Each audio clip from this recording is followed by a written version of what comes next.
My hope is that by this time you are in counseling and you've had quite a few sessions and you've had to establish some kind of goals.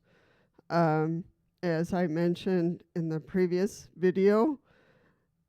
But look, buddy and gal, woman, friend, let me call you friend.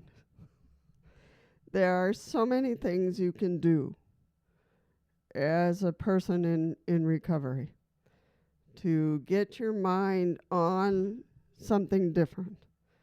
You can do, and these are just suggestions because you know interiorly what you enjoy the most. And you might be shocked that I might say enjoy, because life is about enjoying and building yourself as a person. So, there are so many things. And you might think, I'm in a wheelchair, Lisa. I can't do anything. I can't go anywhere. And that's not true. That's the first thing your mind tries to trick you, that you can't do anything because you're in a wheelchair. The message there has to change. Has to change. There are restaurants that are accessible. There are bowling alleys that are accessible. There are bars that are accessible. Well, you don't want to go to a bar. You're working on recovery. There are movie theaters that are accessible. There are parks that are accessible, and I could go down the list. The world is more accessible than it used to be. And if there's a particular store, grocery stores are accessible, There are so many things that are accessible these days. So, I can go down the list. And if there were a restaurant that you really liked, that you wanted to be accessible, talk to them.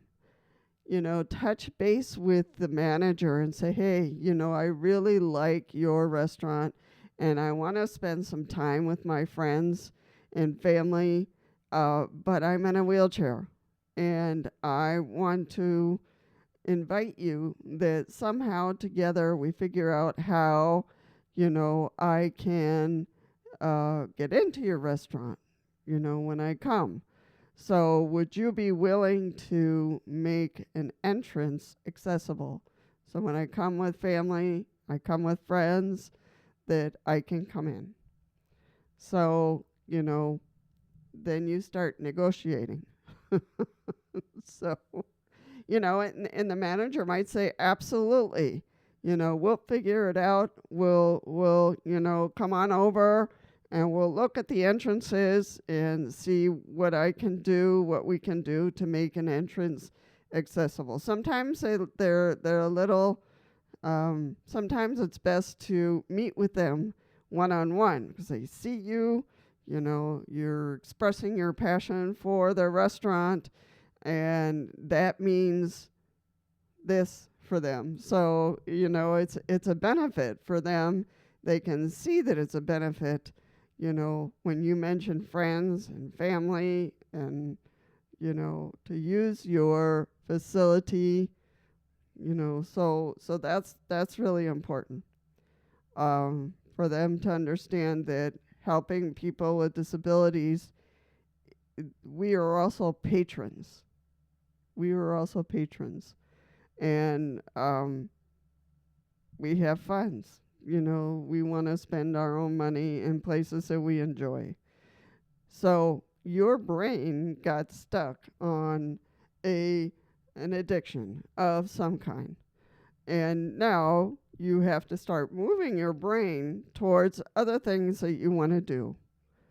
It can be something on the computer. It can be, and don't get hooked on or addicted to anything on the computer either. So sometimes things can be addictive on the computer, on the internet. So you want to be careful with that. But, find something positive to do. You can start a group, a support group on the computer, on the internet.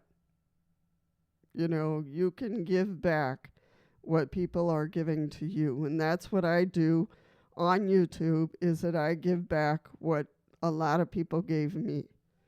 And I was able to avoid, you know, slipping into addictions or something worse. So, but I know now that the world is a little bit more accessible than I thought it was. You know, so it's not totally accessible, but there's a lot of places that are accessible that I can go. You know, schools are accessible, movie theaters are accessible, restaurants out there are accessible, and there are some apps that you can use that will give you a list of restaurants that are accessible or places that are accessible. So I will post that down below, the names of the apps, and then you can load them on your phone to use. And so that is really really fun to do. You have a weapon that you can get to some places. And if there's not like a whole lot of places on the app, it's because people haven't put them on the app. There's this ice cream place in the mall nearby me that was totally accessible. And so I went on the app and I talked about them and their delicious ice cream and how accessible it was. And so the manager got back to me and thanked me for doing that. So it helps them in their business.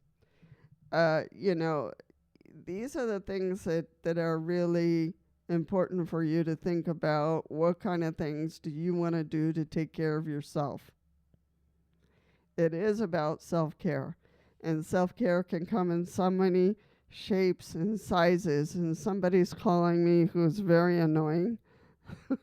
So got rid of them. So, you know, if you don't have a cell phone, get one. If you don't have a parking tag, get one. There's so many things that you can do to build yourself up and to be able to have fun. You can travel, you can go short places, you can go far, you know, save up some money so you can go camping or something. There are a lot of log cabins that are accessible and a lot of parks these days. So, and I didn't even know that. I learned recently how accessible these cabins are and how comfortable they are. So, that's one thing that I want to try this year, is to go camping in one of these cottages, one of these log cabins. So, there's a lot of things that you can do as adventures, as something new. But from the interior, from here, you have to build up that enthusiasm. Because being in an addiction, emotionally, you know, your emotions get, you know, torn to pieces. So you have to rebuild that before you have some kind of enthusiasm to do that. So the counseling has to come first, and then you can start exploring other things that you haven't done in a long time. So, and I can't tell you what that is. I don't know you. You know, what's in your heart? What did you have a passion for before all this happened? So, and you know, bungee jumping might not be one of them that I would encourage. Or race car racing, you know. So I would say, you know, pick things that are fun and safe for you to do. But truly, I will leave lists that I have done before, that I have left of things you can do or explore or try out. You know, set up a group on the internet, or go and find some friends or call some friends of yours and invite them to your house to watch a movie, to have pizza, to play chess. And sometimes you need to start by small things, small steps, like Go to Walgreens. Get to know your pharmacist. I don't know. But truly, get to know the meat market, the guy at the meat market. Those little things can help you and can go a long way. Don't get stuck in the house is what I'm trying to say. Go out, explore, go to places that you feel like you would like to go to the mall, meet some people there, or bring some friends to the mall. And you might meet some other people in wheelchairs at the mall because a lot of times that's where we go to hang out. So, friend, there's so much out there in the world that we can do that is open to us. And things that are close to us, we can build it. Can talk to the managers, talk to the owners, and do something positive and open. And if you're interested in sports, there's a lot of sports for wheelchair users. There really is. There's basketball. There is soccer if you have a power wheelchair. There is skiing. There is, what do you call those? Street boards. I don't know what they call it. But some wheelchair users, jump on those and they use boards to skate around, skateboards. So, not too up to date with those words. So, friend, there is a lot out there. There's cycling, so think about it and talk to your therapist, set up some goals. And I will leave a list of sports and activities that you can do and not lock yourself up in your home, because that is going to drive you bananas. All right, my friend, take care, and let's see what else we can throw out there as the video number 4.